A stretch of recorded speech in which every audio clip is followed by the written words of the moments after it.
Every week, the Payne family cuts straight to the real financial story. The one question, Bob, everyone's asking is, are we in an artificial intelligence bubble? You've been through boom and bust. What do you think? No hype, no myths. Just what actually matters to your money. Does feel very similar to what we experienced in the 90s. Where are we, though? Are we in 1995, 1997, 1999? Listen to the Pain Points of Wealth on the Red Apple Podcast Network. The More Money Show with Steve Moore on the Red Apple Podcast Network. Good afternoon, folks. Good afternoon. This is Steve Moore. This is the More Money Show. I hope you're having a wonderful, wonderful New Year's weekend. Happy New Year to everyone, and Merry Christmas, and what a holiday it has been. Gosh, I guess Monday we have to all get back to work. That's kind of a somber thing. And this is Liberation Day. Liberation Day, folks. This is an amazing feat that Donald J. Trump has pulled off in Venezuela. This will liberate 35 million people. That's a gigantic accomplishment. I was talking with some of our producers here, and it is pretty amazing that this whole operation was pulled off in Caracas without one single death of one of our military members, our proud soldiers who pulled this off. This is obviously very, very good news if you care about freedom, if you care about reducing poverty, if you care about democracy, things that I thought the left used to talk all the time about democracy. There was obviously no democracy in Venezuela. You've had two tyrants in a row, in Hugo Chavez and, of course, Maduro, who is now going to face trial for the many, many thousands and thousands of murders that he has been responsible for. So I'm just confused. I'm mystified by so many of the Democrats in Congress who are not applauding what happened last night. Incredible feat. Proud to be an American. I don't know how you're feeling about it. I'd love to hear your views. We will later in the show take your calls. We're live, by the way. This is the More Money Show, and we are live. We are in color. We're probably the only station that is live right now, so do not change that dial. I know we have listeners throughout the country, all the way from Los Angeles to Maine to Georgia and everywhere in between, including we have stations in Indianapolis, Chicago, Kansas City, St. Louis, and on and on and on. So thank you for joining the show. I'm in obviously a very good mood today. A patriotic mood. And I want to make a couple of points about this. I am not a military expert. I am not a foreign policy expert. I'm an economist. But I'm going to just say this as an American, also someone who understands the economy. Maduro was starving his own people. He was starving his own people. And there was such severe poverty in Venezuela under Hugo Chavez and Maduro that literally people were killing the animals in the zoo so they had something to eat. That's how bad things got in a country that is very resource rich. And all they needed was free enterprise and freedom, and they could have prospered. So I don't know. I feel like this is a great, great day for human flourishing and for allowing 30 million people to be able to have better lives for themselves and their children. Why is the left protesting? I don't really get it. And I'm disappointed, frankly, that they feel that this is somehow some kind of illegal act. I don't know. Was it illegal act when Obama, went in and got rid of, the terrorists who killed us on 9/11? So great day for America. I'm very, very happy and proud to be an American. I'm really proud of the soldiers, and I'm proud of our military for pulling off something so audacious and, flawlessly. It just reaffirms my belief that Trump is a great commander in chief. And of course, the other side of this equation is what's happening with the U.S. economy. And it is all good news. It is us one day after another of good news. We've got solid economic growth. We've got incomes rising faster than inflation. We have a record high stock market. A lot of you listen to this show because you're interested in what's going to happen to your stock portfolios. And I'm here to tell you, I think you're going to see, well, I was talking to John Catsimatidis, who is the owner of the WABC, one of our affiliates. And John was saying that he thinks sometime in the next couple of weeks, we may see Dow 50,000. We're knocking on the door. I think we're just shy of 49,000 on the Dow right now. I didn't check at the end of the day yesterday, but we're getting very close to 49,000. So Dow 50,000 shortly. And then John and I kind of agree with him. I think we're looking at Dow 60,000 for 2026. I'm bullish. How can you not be bullish with Donald Trump in the White House? And by the way, most of you who listen to this show regularly know I'm not, when I don't agree with Donald Trump's policies, I will say it. And he gets angry at me sometimes for disagreeing with some of his policies. I agree with him 80% of the time. I think most of the things he is doing are wonderful, but it is going to be, a good year, 2026. And, even this affordability issue. And I understand housing is a problem. I understand healthcare is a problem. But I think we're on the road to fix those things. Republicans cannot cave in on Obamacare subsidies because that's what's leading to the rampaging costs of healthcare that have almost doubled and tripled since we passed Obamacare. So it is not the Affordable Care Act. It's been the Unaffordable Care Act. And we need a whole new way of financing healthcare. I truly believe we could have better healthcare in this country at half the cost with a more sane system that relied on free markets and free enterprise rather than government control. A lot to talk about today. I hope you're enjoying the new year, and we will be right back, folks. This is the More Money Show on many stations throughout the country. The More Money Show with Steve Moore on the Red Apple Podcast Network.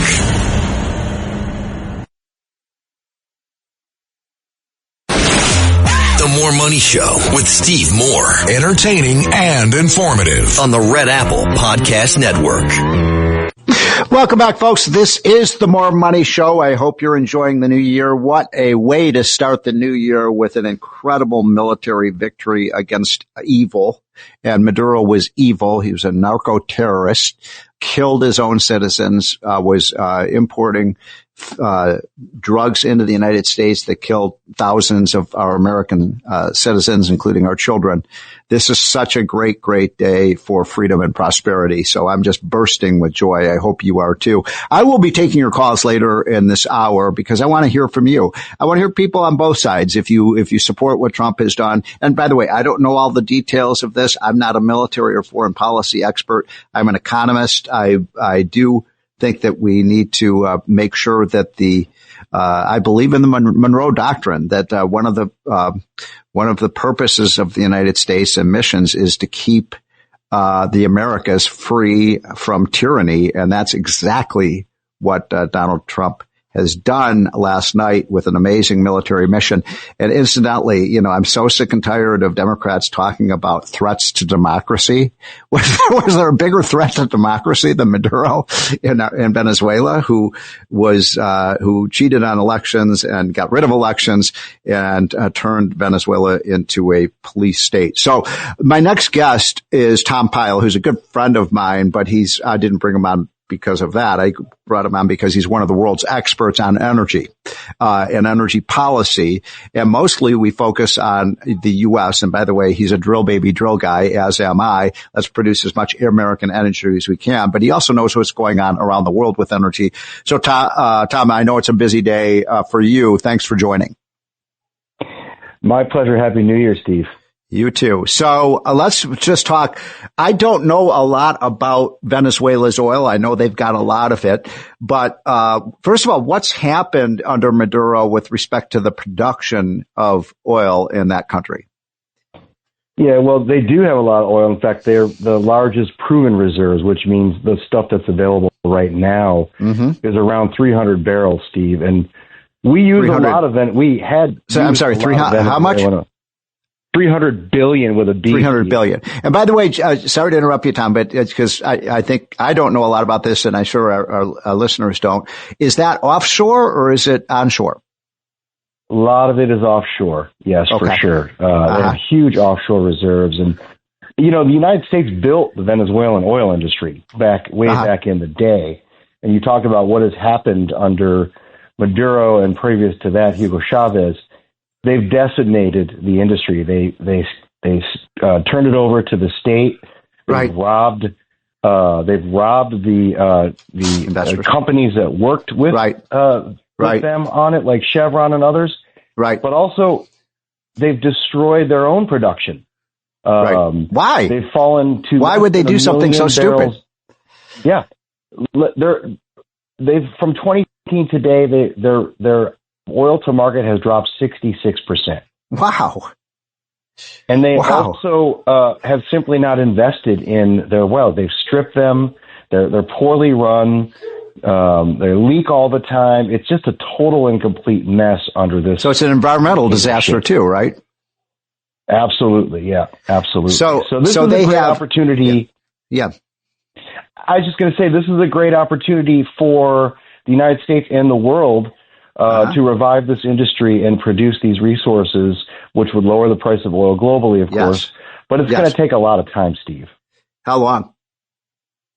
Years and years and years. There's a couple of reasons. The first is prices are low now, and capital will flow to where it's easier to get the oil. This is going to be a huge undertaking for both the United States and whatever companies work in and involve themselves in the industry.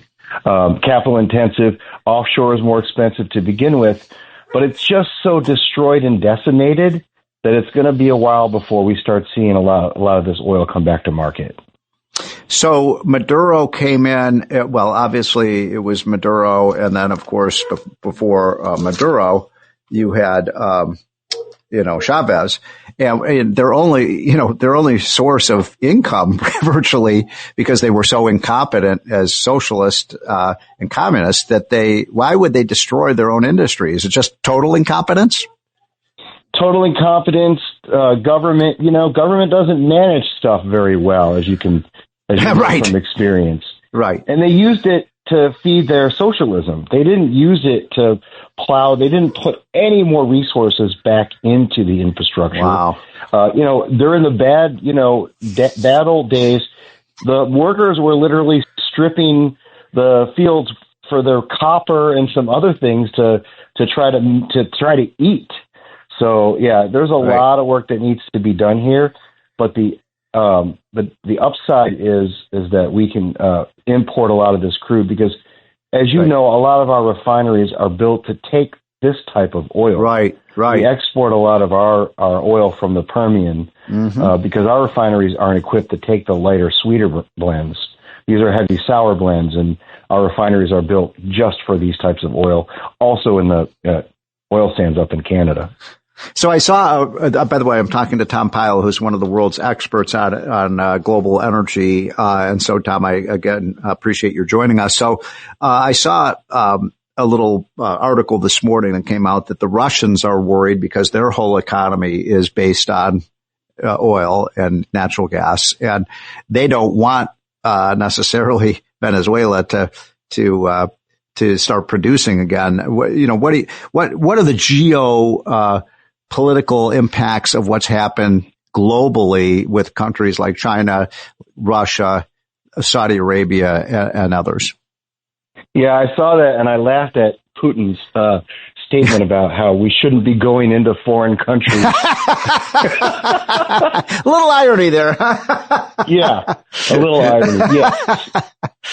These guys supply, Cuba, a lot of the sort of socialist-friendly China, a lot, what little oil they produce, remain producing, mostly supplies these hostile regimes. And so they're not going to be happy because they might see further pressure on their economies if their oil doesn't flow. Russia just doesn't like a lot of oil because they also fuel their war and their regime with their oil profits. And so having more barrels around the world means these countries, the price goes down, and then these countries don't make as much money to fund their terror. Right. So, Tom, we just have about 2 or 3 minutes left. Just the final question for you is give us an assessment of what's happening here in the U.S. with our oil and gas production. How do you see it playing out over the next couple of years? Well, I think we're full steam ahead. I noticed that there's been a lot of interest in the Gulf now. President Trump has reversed the bad old days of Biden energy policy and is offering offshore leases. Bigger companies are making large investments in the offshore. We're continuing to produce more in the Permian.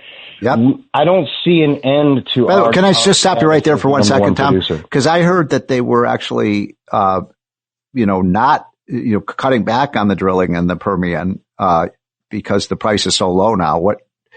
What's the fact? They can produce oil cheaper in the Permian, and so they're still making money even with $60 oil, and it can continue to go down. Got it. So U.S. is here to stay, baby.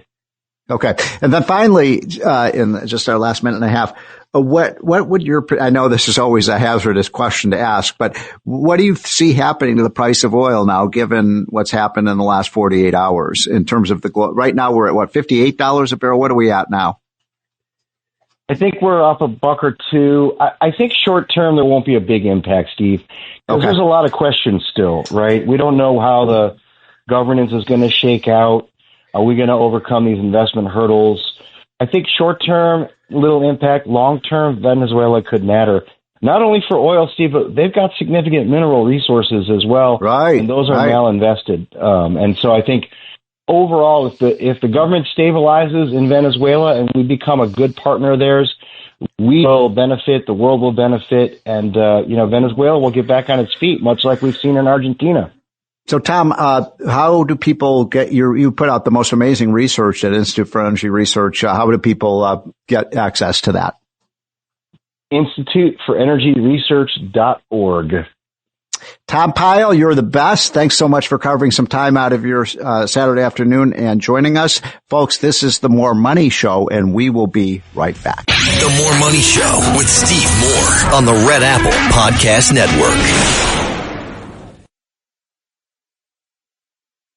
The More Money Show with Steve Moore. Entertaining and informative. On the Red Apple Podcast Network. Welcome back, folks. We are waving the flag here today because of the amazing mission accomplished by Donald Trump in getting rid of one of the world's great tyrants, someone who starved to death his own people, and yet somehow the left is outraged by this in the United States. By the way, these are the same people who have been saying for 2, 3, 4, 5 years, how dare you have a leader that is a danger to democracy. Was ever a greater danger to democracy than Maduro in Venezuela, who lost the election but held on to power illegally. He's a narco-terrorist. He's a bad guy. And thank you, Donald Trump. And thank you for our great military for it. Now, what did you say? What, tell us who this was. Would you?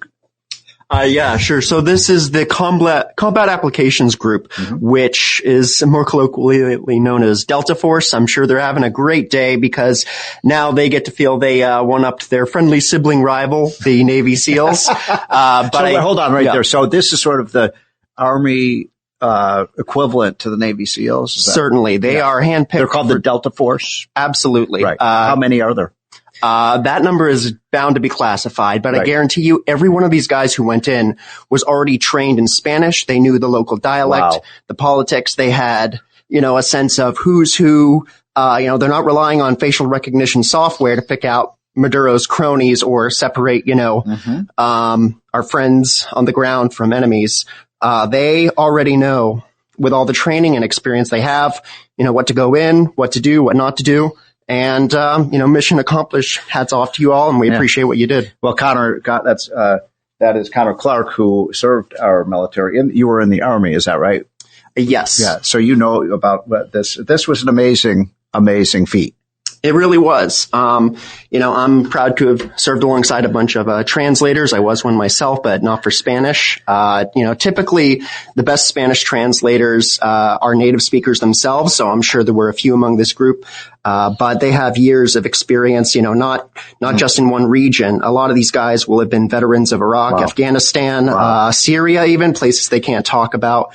And I'm really proud.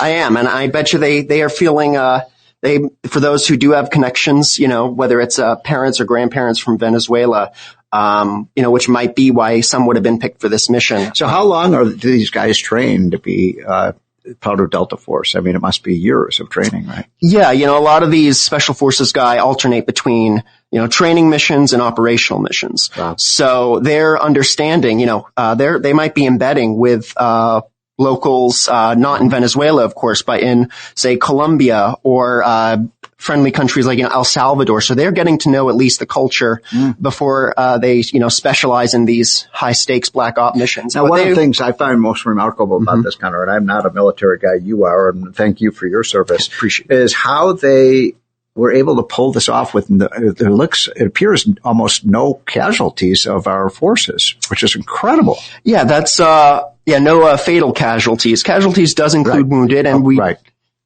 yeah, and that doesn't, so casualties would include wounded. From what we know publicly, one helicopter did take a hit. Yep. It seems to have had all its guys survive. Whether the helicopter took the hit and just kept going, or whether it had to set down and these guys got moved, I don't really know that yet. Again, how these are handled gets classified. Often, especially in the after action reports. But what's, really impressive is that there was a lot of inter-service cooperation. So, yes, we have that Army-Navy rivalry, but the Navy was on top of its game too. They had the carriers and, destroyers in place. They were the, launching and landing platform for those helicopters as they got in and got out. Well, it's a great day for our military, a great day for freedom and prosperity, Connor. Thanks so much for that update. By the way, when we come back, we'll be taking a short break. And then when we come back, I want to hear from you folks about what you think, either positive or negative. I know we have a lot of Democrats who are libertarians who may not agree with this action. I don't know all the facts. I'm certainly proud to be an American today, and I'm certainly very pleased that Venezuela may be back on the way to economic recovery and freedom. So when we get back, I want to hear from you folks. 1-800-848-9222. That's 1-800-848-9222 is our hotline number. And I'd love to hear what you think about what, Donald Trump and our great military did to provide, essentially, this was Liberation Day, folks. This was Liberation Day for Venezuela. We'll be right back. The More Money Show with Steve Moore on the Red Apple Podcast Network. The More Money Show with Steve Moore on the Red Apple Podcast Network. Welcome back, folks. It is a great, great day for freedom. It's a great, great day for democracy. It's a great, great day for the free enterprise system and hopefully the liberation. It looks like we have liberated Venezuela. Amazing, amazing. So I am just thrilled by what's going on. I think it's an amazing, hats off to our incredible military. And so we're going to get to the phone lines. We have one line open and this is Freedom of Speech Radio. I want to hear whatever your opinion is on this. I'm excited. I think this is an amazing feat and an amazing day for freedom and for higher living standards and to get rid of the bad guys. Look, if you live on a block and 4 houses down, you've got somebody who's killing people and so on. Wouldn't you do everything you could to try to stop that? This is the international equivalent of that. So let's start with Rich in Philadelphia. Rich, thanks for calling in. Good afternoon, Steve. I'm not talking about Venezuela. I'm not calling about that. I'm calling about the $2,000 check that Trump said he was going to give it. Yes. Is he going to give it, or is it just lip service? Yeah, I'm not in favor of that, Rich. I'm glad you called about this because this is a policy that Trump has said he was going to use the tariff revenue to give $2,000 to everyone. I'm always against the government just writing people checks. I think it's a bad idea. Now, what Trump has done in recent weeks is said that he is going to alleviate some of the tariffs, which I'm in favor of reducing those tariffs so that things like coffee and steak and other things, steel and aluminum, are not as expensive. But you never make a country rich by having the government just send out checks, because some of those checks would just go to people who aren't working, and I think that's always a bad idea. But let's move on. I think we have, is it Chris in Long Island? Chris, are you with us? Steve? Hello? Steve, can you hear me? Yes, I do. Okay. So, Steve, I'm with you 100%. And you know what you can do? If you know who Frank Morano is? You know Frank Morano, right? Yes, of course, yes. Yeah, he just put out this unbelievable contradictory thing that although he's for, America first, he thinks it was so wrong what Trump did. But he has his facts wrong. I would love you to get him on maybe if you could and have a little bit of a debate. He's claiming that, Maduro was freely elected and whatever, removed. That is a joke. I mean, come on. Frank knows that that's not true. This is a guy who stole the election. He's a narco-terrorist. Right. He's starving his own citizens. How could Frank possibly defend this guy? I know. You've got to see this. But anyhow, I just thought I'd bring it up because I'm a big fan of Frank. I'm going to take a look at that. Chris, great. I'm so glad you called in. I'm going to take a look at that because this is the left's lie. They lie about this. They act as if somehow Maduro were some kind of a socialist savior when he is probably more responsible for tens of thousands of lives. He's thrown the country into severe poverty where people are literally starving to death, and to defend him is beyond the pale. Let's see what Josh thinks. Josh, what do you got for us? Well, I really wanted to just thank you for talking about this because we got a call a couple years ago, like many American families, that we lost. I lost my brother from a fentanyl heroin overdose. Oh my God. I see these boats coming across, and I see us actually taking action against it, and I get so proud. And then to have this, this guy that's actually sending those boats be taken, this is a huge victory, and I've never been more proud. Me too, Josh. I'm so glad you called. I'm so sorry to hear about the loss of one of your family members. But this is someone who is importing poison into the United States, and it's young people who are dying from these dangerous drugs. So it was a national security threat, in my opinion, Josh. I don't know. How do you feel about it? Yeah, no question about it. It's a national security threat, but it gets to the heart and the core of who we are. Yes. They're changing our culture. I mean, they're going after us as Americans when they send that stuff over here, and it's an incredible thing. And I know the war on drugs was controversial or whatever, but it hits home for me. So me too, Josh. Thank you for calling, and that's such an important point that I hadn't even mentioned is that they are importing this poison to kill our American brethren, and it has to stop, and it will stop. And Trump is so committed. And by the way, I'm a libertarian. I don't have I want adults to be able to do what they want, but when you're having, 15, 16, 17-year-olds dying from overdoses with poison, it is outrageous. 1-800-848-9222 is the line if you want to call in. We still have time to take a couple of calls. I think Walt is next on the line. Walt, what you've got for us? Hi, Steve. Since Maduro had been indicted, seizing him was a legitimate police action. Yes. Now, when I was a little itty-bitty kid, I remember Harry Truman calling the Korean War a police action. I remember taking my Uncle Herbie to LaGuardia Airport so he could get there in the third year of that police action. My only question is who the heck is going to succeed in convicting him in a New York court, in a New York federal court? I really have my doubts whether a New York jury would convict that SOB.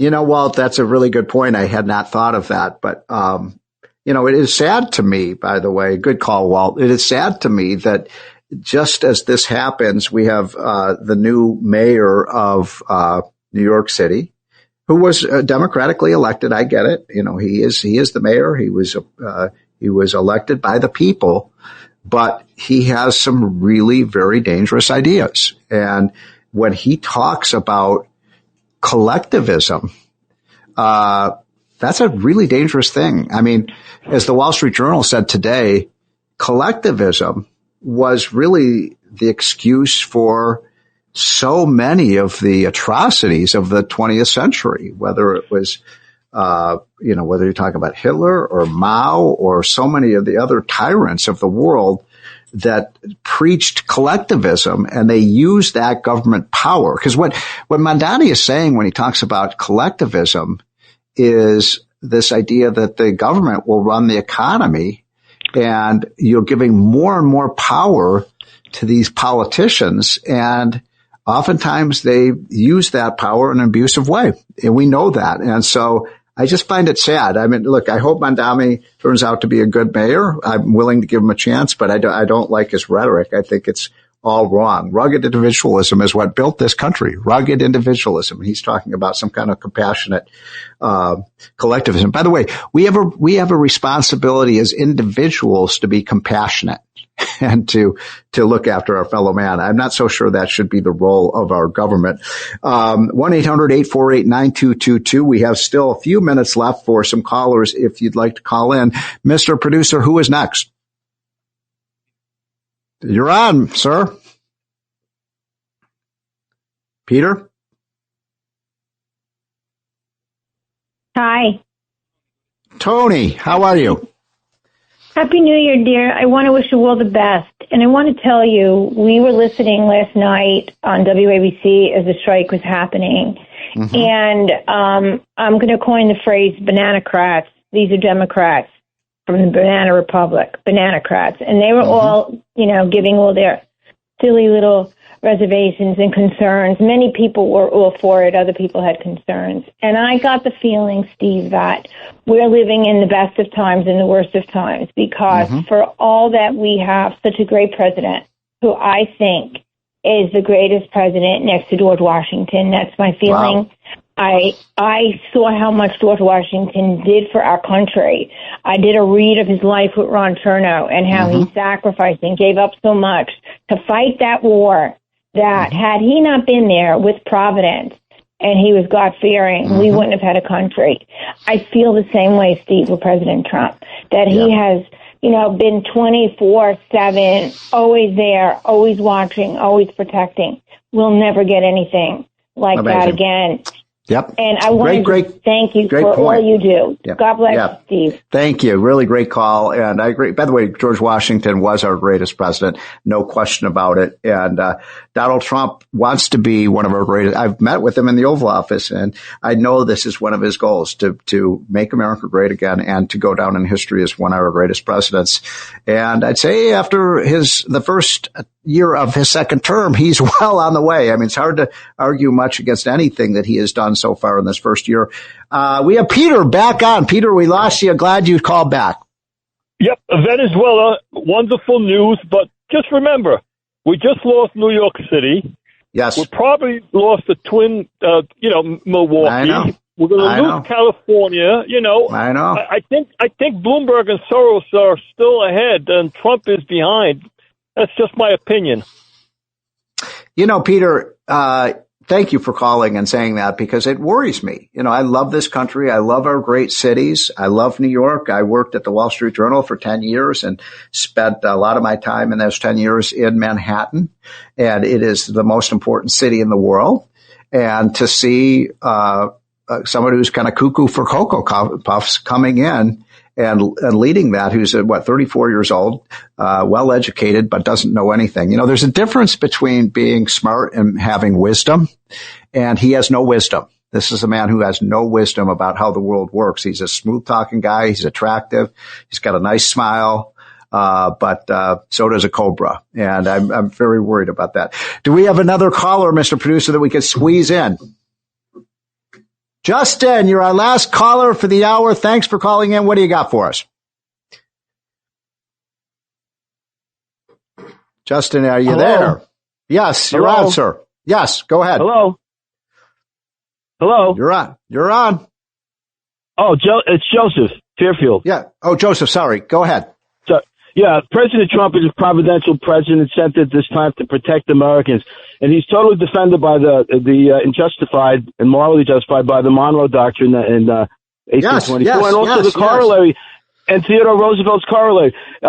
These foreign Venezuela, whether it's Venezuela or other countries, have been doing harm. We've had a war on drugs, and for the last 52 years, and they haven't used the proper military, the Department of War, to go after these drugs. And now President Trump is doing that. He's protecting American lives, protecting American people, and that's primary and one of the most important things that a president can do.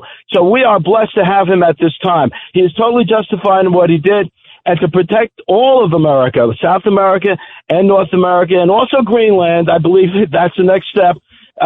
If there are Russian ships there or Chinese ships there along the Straits of of Greenland, that we have a right to protect this hemisphere and protect Americans. That's what he's doing. He's using the Department of War to protect us. There you go. Well said. Thank you for calling in. It's a great call. Great calls this afternoon, by the way. Thank you so much for everyone who has called in. This was certainly a mission that protects America, but is also a humanitarian mission. I mean, again, Venezuela is a country that went from being a middle-class country to being one of the poorest countries in South America. It doesn't take long for communism, collectivism, socialism, Maoism, whatever you want to call these isms, where you give more and more power to the politicians and to the leaders for them to take a country and move it into the gutter. And that's exactly what happened. And that's why, by the way, millions of Venezuelans left that country to come to the United States, because they were in search of freedom. And maybe by returning freedom and free enterprise and prosperity to Venezuela. And there's no reason Venezuela, it's a beautiful country. It has incredible resources, as we talked about earlier on the show. There's no reason that with good leadership, Venezuela cannot become a rich country again. They are endowed with a lot of resources, although no country is endowed with more resources than the great United States of America. Folks, this is a day to celebrate, and we all should be very proud of this president. We should be proud of our military. We should be proud of the fact that the United States is the most humane country in the world. And incidentally, this is going to move millions of people out of poverty as Venezuela rebuilds its economy. And we will see what happens to Maduro when he arrives in the United States. I guess he's going to stand trial. I don't know how that will go. But, boy, I just have goosebumps. I don't know about you, because I can't believe our military accomplished something like this with not one single death of the American soldiers who did a valiant job. I'm proud to be American today. I hope you are. And so we will be right back for those of you who have affiliates that cover both hours of the show. So if not, have a happy New Year and be proud to be an American. The More Money Show with Steve Moore on the Red Apple Podcast Network.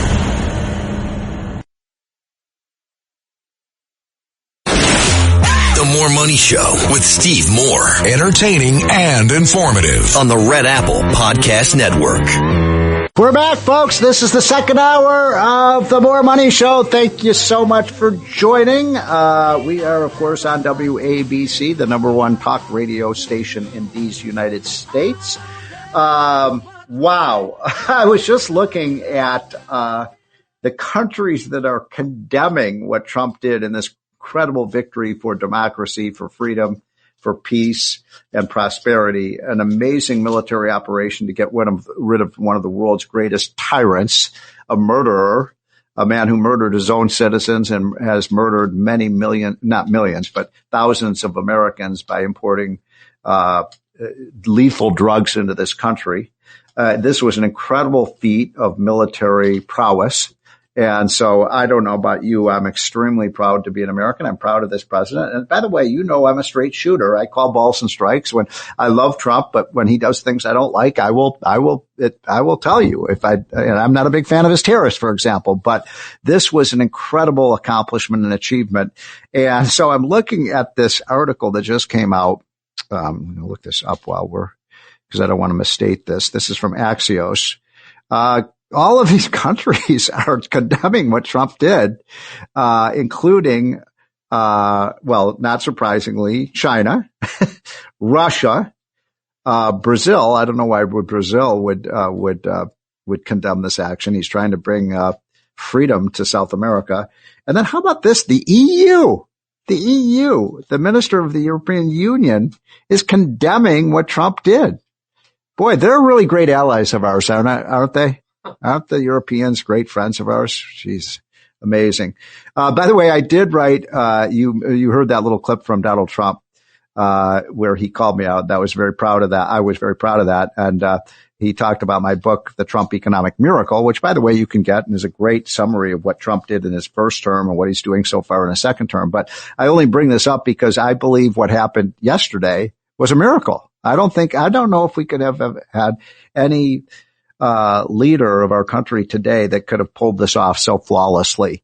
And whether you agree or disagree with Trump's doing it, and I do agree with this, I think it was the right move to remove a tyrant who was killing his own people.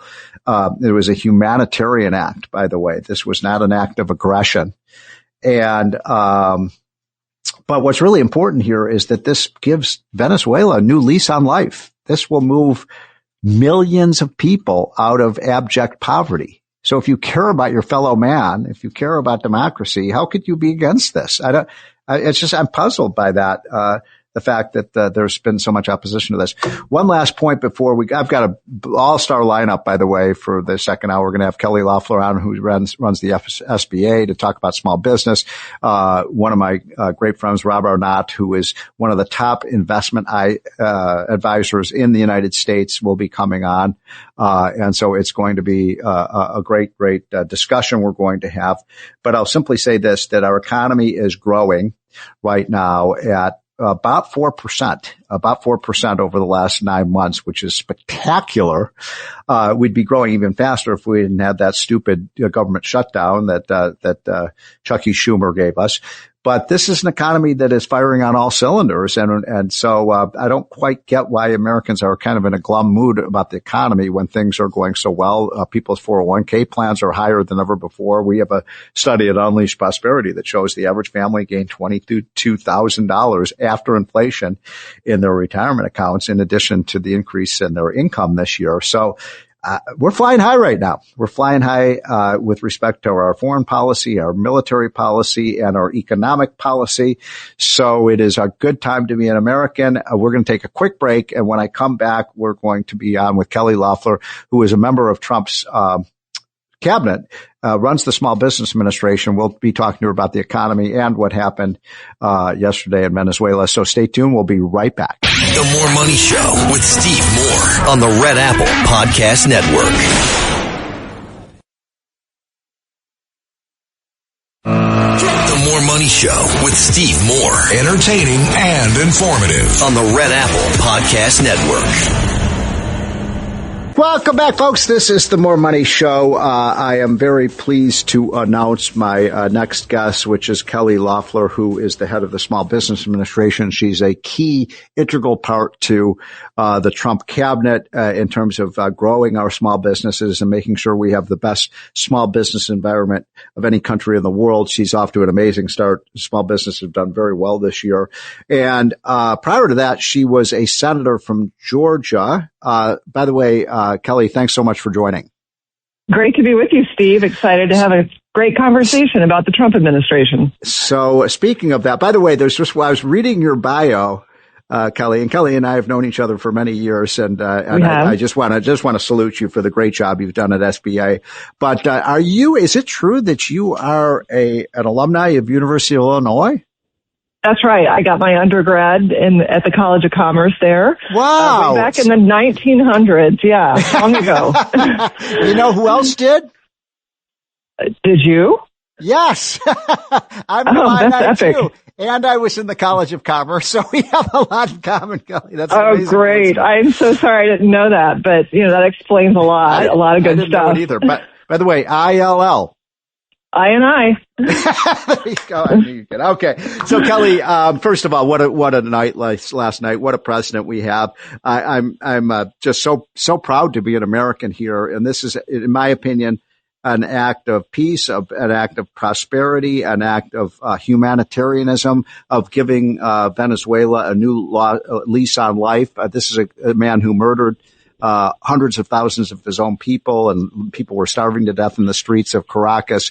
I don't understand some of your former colleagues in Congress who are opposed to what Trump pulled off. Well, I'm not surprised, because there's a resistance that is broad and deep. But look, the fact is, this is good for America. It's great for Venezuela. It's great for our country. Unapologetic defense of American lives, livelihoods, strength.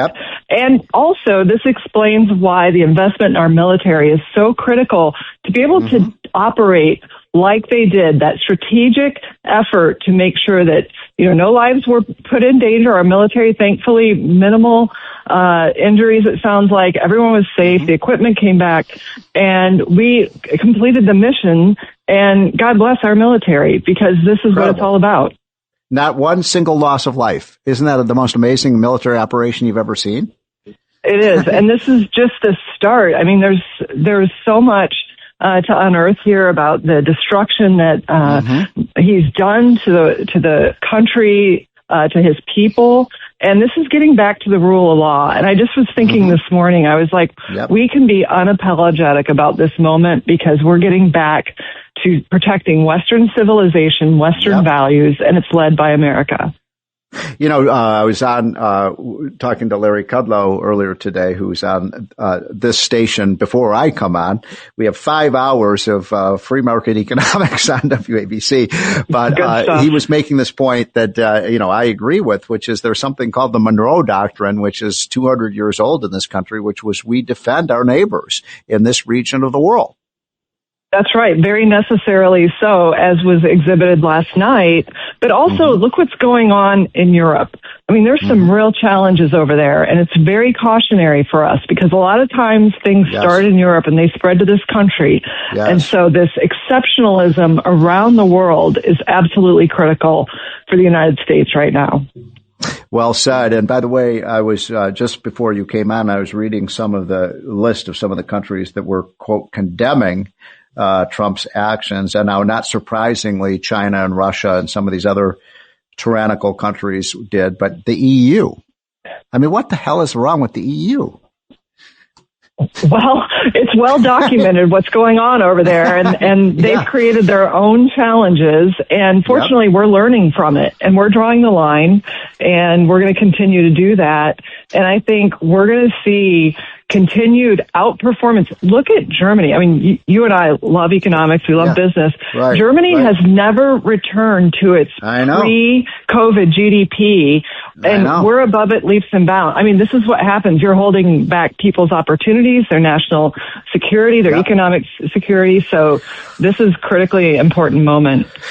I'm talking to Kelly Loeffler, who you all know is the member of Trump's cabinet, his kitchen cabinet, and trusted advisor to Donald Trump. She runs the Small Business Administration. She's a former senator from the great state of Georgia. And incidentally, you mentioned the Germany. The average German now has a lower income than the average person in Arkansas, one of our poorest states. So this has been an incredible economic recovery under Donald Trump. And I wanted to just focus on what you've done in the small business sector, because we're seeing great gains in our businesses. We're seeing incredible entrepreneurship.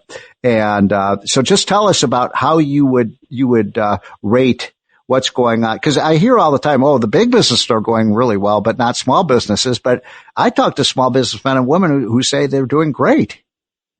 Well, absolutely. And first I want to say small businesses have endured 4 very tough years during the Biden regime. So we cannot overlook what they sustained.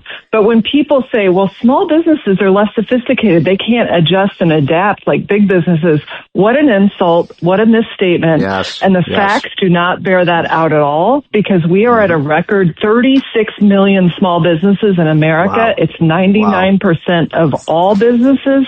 They are the toughest. The entrepreneurs are the most innovative. The ingenuity that goes into guiding their businesses through things like Bidenflation has been exceptional. But what I love about the SBA, and I think the president does too, because he always says to me, Kelly, small business is big business. He loves small business. He loves Main Street. But, the SBA is not a government handout agency. Quite the contrary. It partners with private sector banks to provide a limited government guarantee to help a bank make that small business its first loan that it may not be able to get started. But we know that small businesses create 2 out of every 3 new jobs in this economy. And so we see the flywheel that small business creates. So it's really important. This agency operates at zero subsidy, which means when its loans perform, it's at no cost to the taxpayer, which I think is very important. So Trump, you talk to the president all the time, and there's this mythology that, and I talk to him occasionally, but you talk to him much more than I do, that he just cares about big business and he just cares about the rich. And I've never seen that in him. And he always talks about the little guy and the fact that he wants American small businesses to become medium-sized businesses and big businesses and more successful. Well, and that's his strength, is he understands. Yeah. I mean, look, this is a man that built his career in New York City working with construction workers, working with hospitality industry, building up businesses from the bottom up. And keep in mind, the definition of a small business is 500 employees or smaller. So it doesn't mean insignificant by any stretch of the imagination, which is why it's our communities that are built by small businesses, whether it's construction or welding or automotive suppliers. Many of the defense contractors, subcontractors are small businesses that are building the most elite part of the weapon. So this is a really indispensable part of our economy, and he knows that. So one of the people that was working with us at Unleash Prosperity, which you shamefully stole from us, Kelly, and I'm just saying that humorously. Sorry. But, Casey Mulligan, who's a great economist, and he is doing a lot of the deregulation work there at the SBA, which has been an incredible success by Trump. I mean, the other day he said there have been 100 deregulations for every new regulation, which is an all-time record.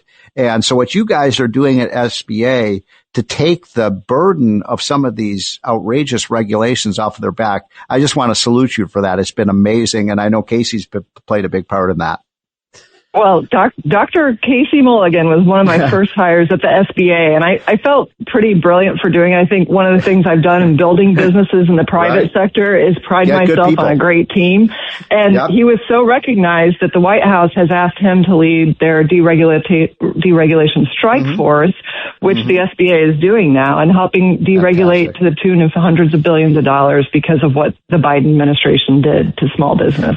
Well, congratulations to you for doing an amazing job, and I'm just very grateful for you, Kelly Loeffler, for coming on the show. Keep it up, and I know that the work you're doing. I know you're working 18 hours a day. Helping small businesses become successful, and that is so integral to our economy. And I'm so proud that you're an Illini. Well, it's all a great honor, and I'm going to keep working because this president is never going to stop working for the American people, and neither am I. Thank you so much. Kelly Loeffler will be right back, folks. This is The More Money Show. The More Money Show with Steve Moore on the Red Apple Podcast Network. The More Money Show with Steve Moore on the Red Apple Podcast Network. Welcome back, folks. This is the More Money Show. This is a wonderful Saturday afternoon where we're celebrating an amazing military achievement that is bringing peace and prosperity and hopefully higher living standards to the people of Venezuela, and also defeating one of our enemies. This was also an act of preserving our national security, as Maduro was importing poison into this country and killing our young people. So proud to be an American today. But I want to switch gears a little bit and talk about the economy and investment opportunities in 2026 with somebody who's probably the world's expert on this, Rob Arnott. He's been on the show many times before. You know Rob Arnott. He's the founder of Research Affiliates. He's partnered up with Charles Schwab and Invesco and PIMCO, and is really considered one of the financial gurus of our country. So, Rob, thanks so much for coming on. It's a privilege to come on, as always. Good to hear your voice. You too. So I want to talk about 2026. And I'm getting all sorts of different reads on 2026, both with respect to what the economy will do, but also more importantly for a lot of people in terms of what will happen with the market. Before we get into 2026, give us assessment of what we saw, what went right and what went wrong in 2025 with respect to the markets. Well, the biggest thing that went wrong in 2025 was the entire profession of professional economists. I know. Well, watch it, Rob. I'm a professional economist. No, but you're exactly right. It's totally embarrassing how wrong they all were. Yeah, the Fed employs more PhD economists than Harvard, MIT, and Yale combined. And they pay better, so they ostensibly get the best. Yeah. But here's a fun thought experiment. When the Fed makes decisions, they make them based on models for how the economy will react to their decisions. All right, how good are those models for forecasting GDP, inflation, unemployment, and interest rates? Both the Fed and the U.S. Treasury make these forecasts on a regular basis. They're pretty much useless beyond about a 3-month horizon. So if they're using these models to make forecasts and the forecasts are useless, then how can their policy choices be any better? We always hear the expression that monetary policy has long and variable lags. How do long and variable lags differ from we don't have a clue what our policy decisions will do or when? So the question, Chris Brightman, Rob, sorry to interrupt, but you're precisely right. And by the way, just to add to what you just said, we have an economist here who's calculated that, their target, inflation rate is 2%, as you know. And in the many months that we've had, Jerome Powell as Fed chairman, they've only come within 10% of their target, like 10% of the time. Yeah. I mean, how do you screw up like that? Coming within 10% of the target is a pretty tight target, but being over target 80% of the time is even more important. Jerome Powell is beyond incompetent. He's inept. The poor guy doesn't have a clue. We should put him out of his career misery. And by the way, again, sorry to interrupt you for a second, Rob, on this, but just for full disclosure, I remember Trump called me right before he made his Fed decision back in, when was that, 2017, 2018. And he said, what do you think of Jerome Powell? And I said, no, I wouldn't take him. I'd take John Taylor. I don't know if you know John Taylor. He's at Hoover. I know John Taylor. Great economist. I said, take Taylor. And one of the bad decisions that Donald Trump is by the way, every time I see him, Rob, and the first thing he says is, Steve, I was wrong about Jerome Powell. And I said, yes, sir, you were.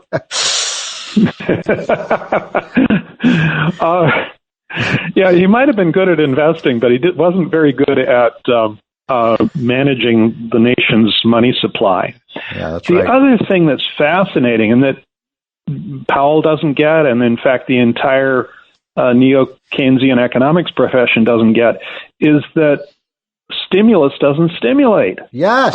We did a study. People can look it up on SSRN, entitled "Does Fiscal Stimulus Stimulate?" And we looked back over the last 60 years. Hold on again. Time out, Rob. Time out. Just because I want you to define. A lot of people don't know. We have a non-economics audience. So what does fiscal stimulus mean? What does that even mean? Fiscal stimulus. Fiscal stimulus means borrowing money you don't have and spending it. Yeah. Okay. And the government's good at that. So the government's extremely good at that, and there's bipartisan embrace of it. One of the areas where I disagree strongly with Trump is exactly that. We don't have the money to spend, so let's not spend it. Right. But in our study, we went back 60 years, and we found that there's not a single 5-year span in the last 60 years where there wasn't a negative correlation between how much a government was spending and how fast their economy grew all over the world. Jeez. So we look at all of the OECD developed economies, all of them, and not a single 5-year span out of 60 years had a positive link between government spending and growth. Hold on, time out. I want to make this really simple for our, because you're making a very important point here, Rob. So what you're saying is, because unfortunately, most of these Harvard and MIT and Yale economists believe in, hey, let's spend more government money and the economy will perform better. What you're saying, it's back asswards. Yeah. Keynes himself would be excommunicated from the Church of Neo-Keynesianism. He believed He believed that in tough times, it's okay to overspend because you're going to stimulate the economy. But then in the good times, you underspend. You save money for a rainy day. Right. And boy, that is totally out the window. Yeah. So what we have is an overall embrace by the economics profession of something that's simply patently false.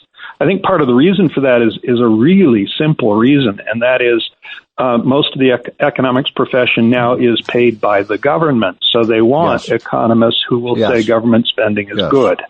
Yes. And that's sad. That's sad.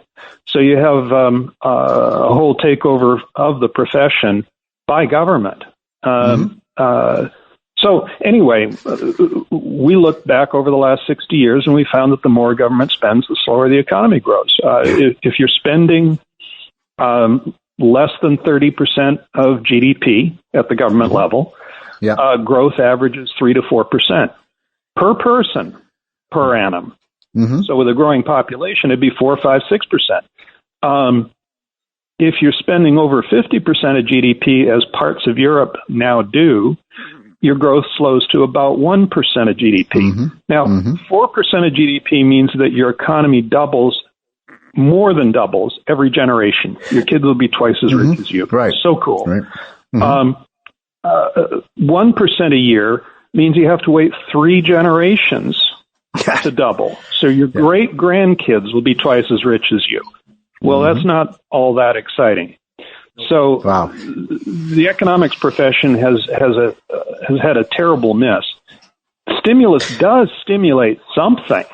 What it stimulates is corporate earnings, asset bubbles, and rising wealth inequality, all of which are the opposite of their claimed intent. Exactly. By the way, I'm talking to Rob Arnott, who is a very, very famous financial expert. He runs research affiliates. And Rob, can I hold you over for another session? Because this is a fascinating conversation. We got to take a quick break, but are you okay to do one more? Absolutely. Love it. Okay. We'll be right back, folks. This is the More Money Show. We'll be right back with famous financial analyst Rob Arnott. The More Money Show with Steve Moore on the Red Apple Podcast Network.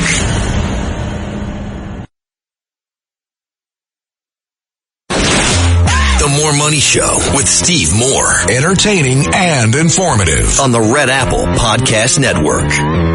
We're back, folks. This is the More Money Show. Hope you're having a happy new year. And my guest, again, is Rob Arnott, who is with Research Affiliates, founded that great investment company. He's worked with Charles Schwab and Invesco and PIMCO, is really considered one of the most... by the way, I was reading your bio, Rob, and it says that you are famous for the, quote, Rob Arnott strategy, which has to do with how you allocate your investments. Can you tell our listeners about that?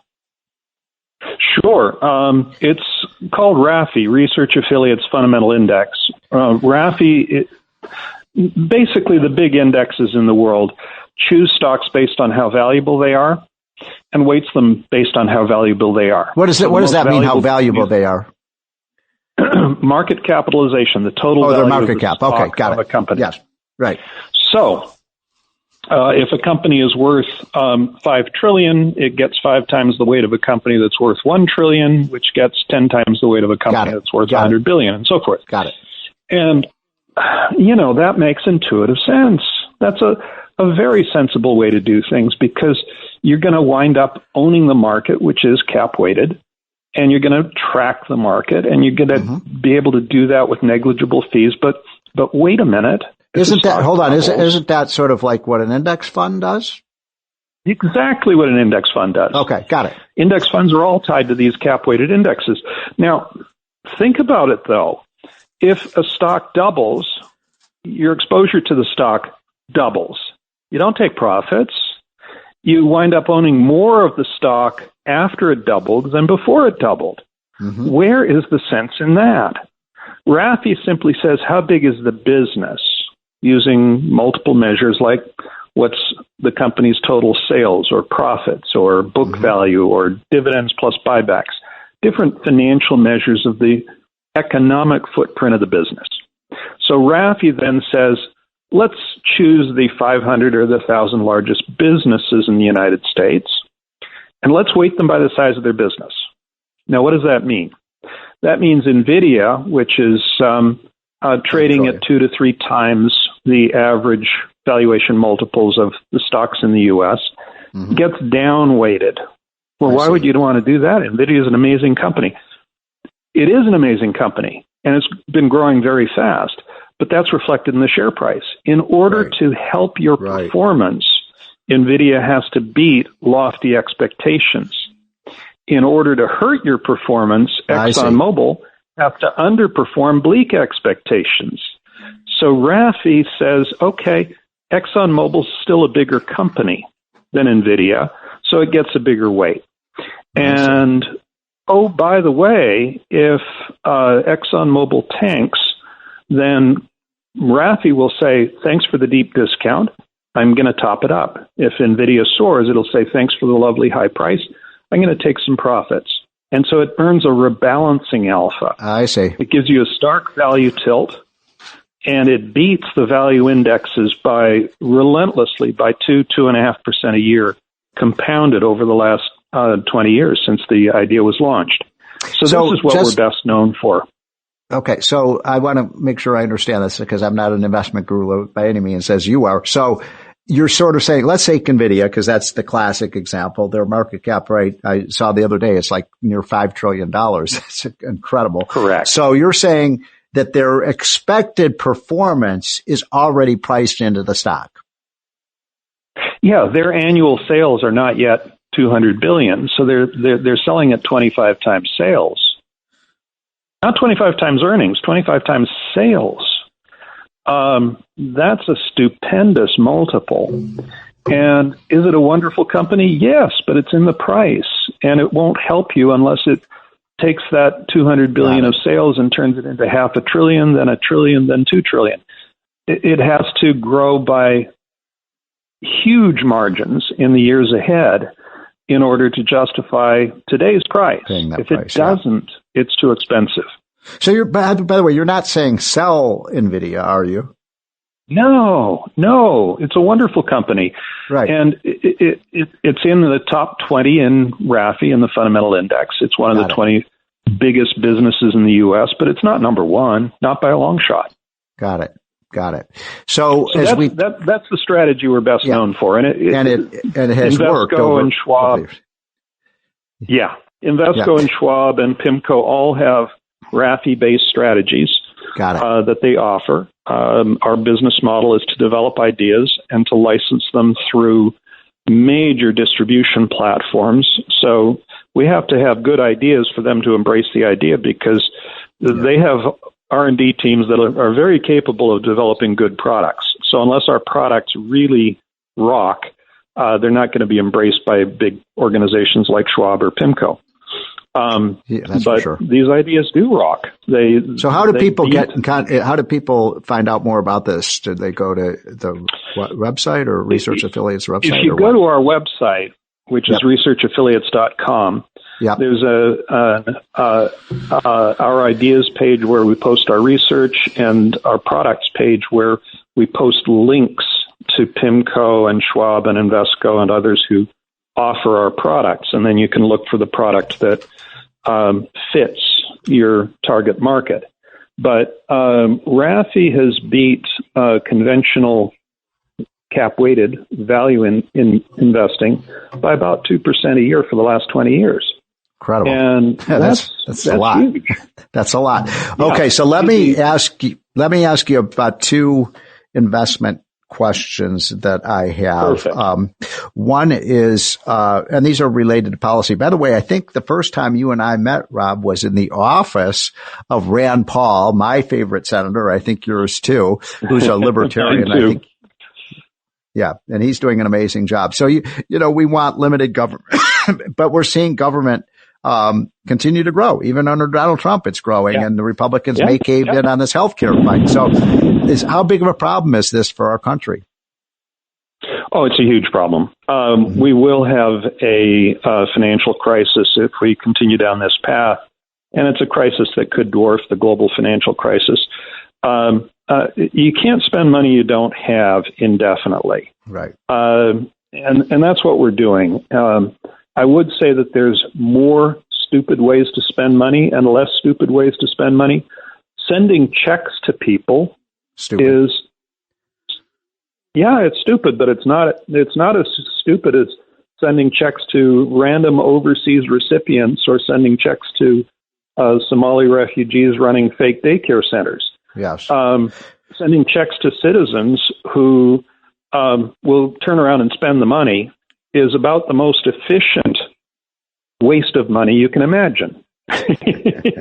Well, I would say the best thing would do damage. Yeah. Yeah. Well, so how, as you look ahead then in 2026, we have a lot going for us. We have, lower tax rates coming. We've got, it looks like, by the way, tariffs. I wanted to ask you about tariffs, because I think you and I are generally in agreement that free trade is the way to go.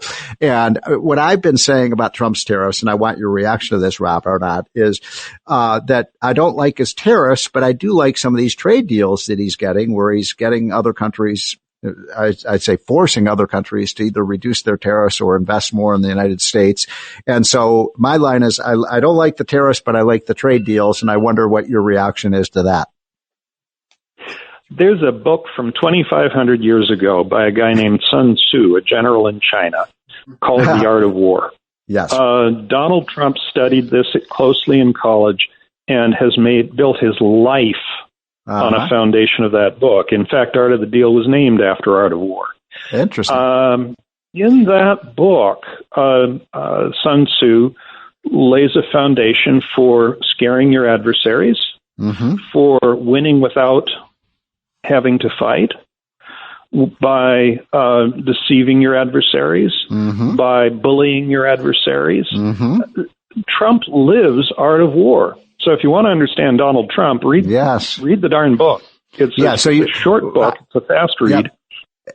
It's a great point, Rob. I mean, it really is a great point, because, in my meetings with Trump, he thinks strategically. And I'm wondering, have you read The Art of the Deal, by the way? Oh, yeah, of course. What do you think of that book? It's a good book. It's not the best business book I've ever read, but it does lay out. I think it's a better book for understanding Trump than for making deals, because most people don't think the way Trump does, or most people don't think of deals as war. And if you don't think of deals as war, it's not going to be a good guide for you. But if you think of deals as war, then it's got some very useful ideas in it. Bottom line is Trump plays the tariffs game to get his best deals. In 2017, he offered to the EU, you charge zero for our goods, and we charge zero for yours. He's fine with zero tariffs, but if he wants to get you to do what he wants you to do, he's also fine imposing 100% tariffs. And boy, he's struck some interesting deals, pretty good deals. And our aggregate tariff rate, people were freaking out at the beginning of the year. They were freaking out because he was threatening big tariffs, and then Liberation Day came and he imposed huge tariffs, and everybody was convinced this would lead to a Great Depression. Pardon me, it was a negotiating stance. Yes. It's what he does. Yes. Where we've settled in is mostly around 15%. How different is a 15% tariff from a 15% value-added tax applied in a limited way to just the imports? It's the same thing. And it's a great point. Everybody freaks out about 20% VATs in Europe. So what's a 15% VAT that's limited to imports? It's well put. I think you're exactly right, Rob. And I think, having been in meetings with Trump, that's the way he thinks. And he'll say, like, I went in to see the Prime Minister of Japan. The first thing I said is, we're going to put a 100% tariff on you. And they, what do I have to do to stop you from doing that? Exactly. Yeah. All right, Rob, we are out of time. Thanks so much for joining. Can I have you on? I want to have you on sometime again in the weeks to come, because you're a fountain of wisdom. And so appreciate you coming on. Have a happy new year, my friend. Have a great new year. Bye. You too. We'll be right back, folks. This is The More Money Show. The More Money Show with Steve Moore on the Red Apple Podcast Network. The More Money Show with Steve Moore. Entertaining and informative on the Red Apple Podcast Network. We're back, folks, for the final segment of the More Money Show. By the way, I want to make sure that everyone is getting the Unleash Prosperity hotline. It is absolutely free. It's a good summary of what's going on with the economy and politics. We deliver that to your email 5 mornings a week, and it's absolutely free. Just go to unleashprosperity.com and sign up. And if you like it, which I think you will, we'll keep sending it to you. If you don't like it, you can just unsubscribe, but it costs you not one thin dime. So please get Unleash Prosperity hotline by going to unleashprosperity.com. I'm in a very, very good mood today, because what has happened, with respect to this great president of ours, Donald Trump, who has triumphed over evil. That's what happened, last night. A triumph over an evil leader who is, impoverishing his own citizens, and has done great damage to the United States by importing poison into our country that is killing our youth. And thank God Trump prevailed with not one single American casualty, an incredible military operation. And Trump was right to say what a change this was from what happened in the embarrassing exit from Afghanistan. So my next guest is one of the most sharpest political minds in the country, and that's Tom Del Beccaro. You know, I have Tom on frequently because I always learn so much from his political insights. So Tom, thanks for joining, and Happy New Year. Happy New Year. Thanks for having me on. So the left is going crazy today. What is with these people? You know, this is going to come down 50, 100 years from now. Historians are going to look at this as one of the biggest geopolitical successes. Yes. And I mean, to think 50 years ago, Steve, when you and I first started taking interest in economics and politics. Well, 40 years. Oil was in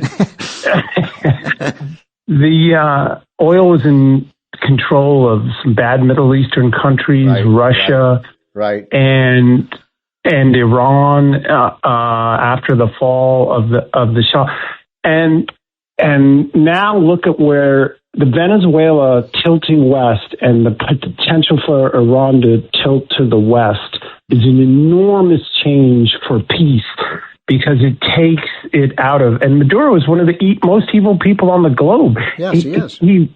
He was impoverishing his own people, yes, killing them, starving. People were starving to death on the street corners of Caracas.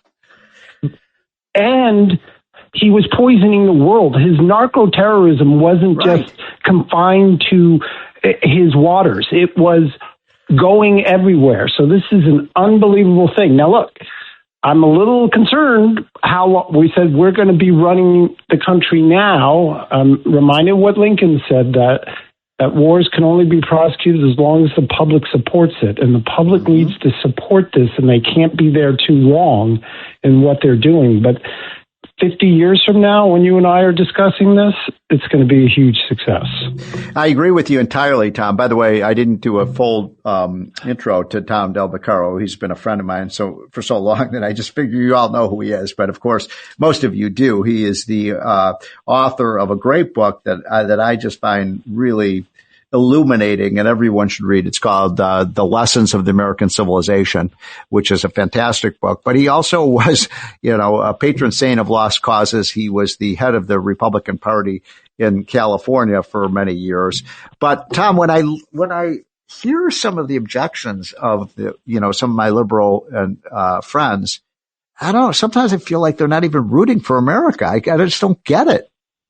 They're that partisan. They really are. And what I ask of these people is please demonstrate for me where you opposed Bill Clinton in 94 when they invaded Haiti, rightfully to take down the military coup and reinstall the Democratic elected president. And then Clinton went on to make an ag deal that helped Arkansas but didn't help. Where was your objection then? Where was your objection when Obama euthanized American citizens abroad without an indictment? Why didn't you oppose the Clinton indictment of Maduro? So, what do they expect from these things? They are truly the opposition party without cause. No, I mean, look, and we've been the opposition party as well, but, when we had Zero Dark 30 and Obama took out the terrorists, I applauded that. I said that was one of his great moments as president. And I always put America first. And I don't know, sometimes I feel like they villainize, and I think it even goes beyond, Tom, a hatred of Trump. I just don't think they believe in American exceptionalism, which is what your book is about. Yes, in significant part. The great Thomas Sowell always says, compared to what? They don't believe America's exceptional. But when you ask them, compared to what? Name another country that has assimilated so many millions, taken so many people out of poverty, or spread democracy so far. They have no answer to that. So you're right. And their act of always hating America, or if you stand up against fraud and calling you racist, is wearing thin on the American public, which is why they're at 18% approval rating. It's interesting you say that, because it is true. Republicans' approval rating is not good right now. And even Trump's on the economy. I don't understand why. He should be very positive on the economy, but he's a little underwater on the economy. But, and I was really forlorn about that. And then I looked at the same polls. You think Republicans are in bad shape with the public. Look at where Democrats are. And I don't think they're going to help themselves much by attacking what Trump has done to rid the planet of a tyrant. Incidentally, these are the same people who talk about threats to democracy. Was there any bigger threat to democracy in the world than what was going on in Venezuela with Maduro? No, and the tilt of Bolivia, Chile, Argentina, Honduras. Towards the center, not, everybody's saying, to the right. No, they're becoming, freedom is breaking through the darkness in these many places. And, again, referring to Thomas Sowell, the way to help people who are poor is to create wealth, but the left never cares about how to create wealth, only to redistribute it. To create wealth, you need freedom. And to redistribute wealth is to destroy wealth, right? Because then you don't have an incentive to produce. I mean, this is right out of Art Laffer that, when you tax something, you get less of it. And when you tax something less, you get more of it. And that's why giving handouts to people might be, in the short term, a humanitarian thing, but it does not build wealth. It does not build growth, and it does not build better lives. Steve, you would never make it in the California legislature. I'm just here to tell you that right now. So on that line, I'm talking to Tom Delbacaro, who you don't live in California anymore, do you, Tom? Well, I still have my business there. I spend. Oh, you do? Okay. And I'm going back next week because, it turns out I have a lot of responsibility these days with my 6-month-old son.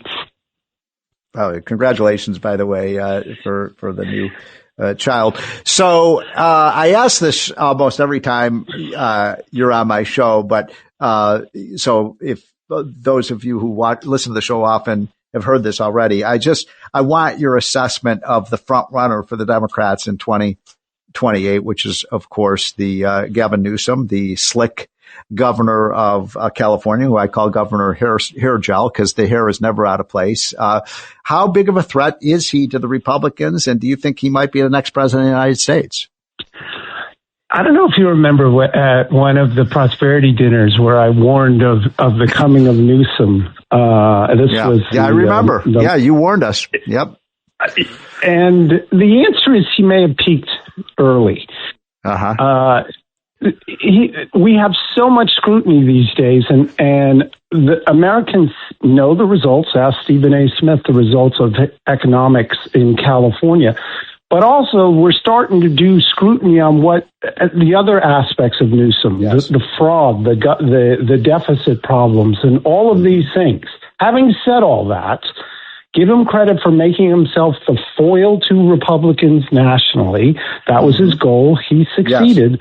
And the number one characteristic the Democrats want is a fighter against Trump, not a producer of good fortune for people. It is, are you fighting Trump? Yes. So, and then you place him in a general, let's say he's in a general election.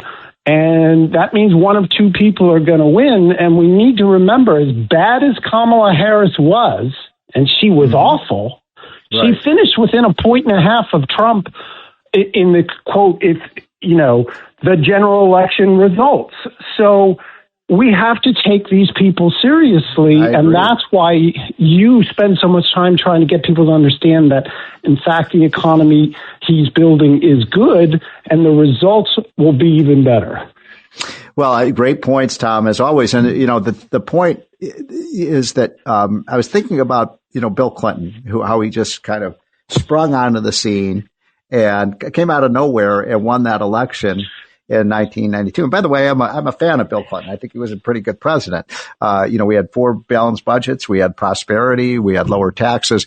But what is interesting is that, I think if people had known everything about Bill Clinton that we now know about him, I don't know if he would have been elected. So maybe Gavin Newsom can will have a problem, because if I'm running against, Gavin Newsom, I just say, do you really want America to look like California? Because California is a mess. It is. And that's why this is the peaking early thing. We have nonstop elections in this country. And then, and the more you get to know people, the more familiarity breeds contempt with his results, which is why if I'm making a bet, do you pick Newsom as the nominee or take the field horse, right? That some unknown will come in and rise to the top. Remember, Pete Buttigieg rose to the top when no one knew he existed because he ran a good campaign. As bad policies he has, he ran a good campaign. So I am dubious now that he's going to get the nomination. But if he does get it, you cannot underestimate how driven Democrats are. Remember, with an 18% approval rating, they've been winning a lot of elections this year. They come out to vote. So last question for you, Tom Del Beccaro. AOC, could she win the Democratic nomination? I don't think so, for the same reason. I predicted in 2020 that Sanders would be their nominee. And he was marching along because there were so many people in the race, and he had the most dedicated subgroup. He was marching along until Obama brokered the convention right after the New Hampshire results and got Buttigieg and Amy Klobuchar. By the way, you said 2020. That was in 2016, you meant. Yeah, that's what I meant. Sorry. Yeah. So the Democrats would wind up stopping her but she can't win. Make no mistake, that woman has the best email fundraising capacity in the country. Yep. And there's a huge number of Americans who listen to her, which is the same thing Mondami says, which is class warfare, and I'm going to give you things for free. And that's a dangerous development in America. Tom, we just got 30 seconds. That message worked in New York City. Yes. I'm not sure it's going to work in the 7 battleground states, but Republicans need to get back on the road to teaching freedom instead of forgetting the fact that freedom has to be won with every generation. Freedom, peace, and prosperity. That's the message of the Republicans. That's what Donald Trump is giving us. Tom Del Beccaro, thanks so much for coming on. Folks, this is the More Money Show. We're celebrating an incredible victory over evil that happened today thanks to our great president, Donald Trump. Not one single casualty of one of the great military operations of our time. Proud to be an American today. I hope you are too. I hope they have your rest of the weekend to celebrate a great victory against a tyrant that was a real danger to the whole world. And our hearts and prayers go out to the people in Venezuela, because good things are going to come now that you're free of communism and free of Maduro. Have a great weekend, folks. This is the More Money Show. Thanks for listening to More Money with Steve Moore. You can hear More Money with Steve Moore Saturday afternoons at 1. If you like the podcast, share it with your friends and listen anytime at WABCRadio.com and download the WABC Radio app. Hit that subscribe button on all major podcast platforms. Plus, follow WABC on social on Instagram, TikTok, Facebook, and X. See you next time for a new episode so you never have to wonder, what the heck is going on here? Every week, the Payne family cuts straight to the real financial story. The one question, Bob, everyone's asking is, are we in an artificial intelligence bubble? You've been through boom and bust. What do you think? No hype, no myths. Just what actually matters to your money. Does feel very similar to what we experienced in the 90s. Where are we, though? Are we in 1995, 1997, 1999? Listen to the Pain Points of Wealth on the Red Apple Podcast Network.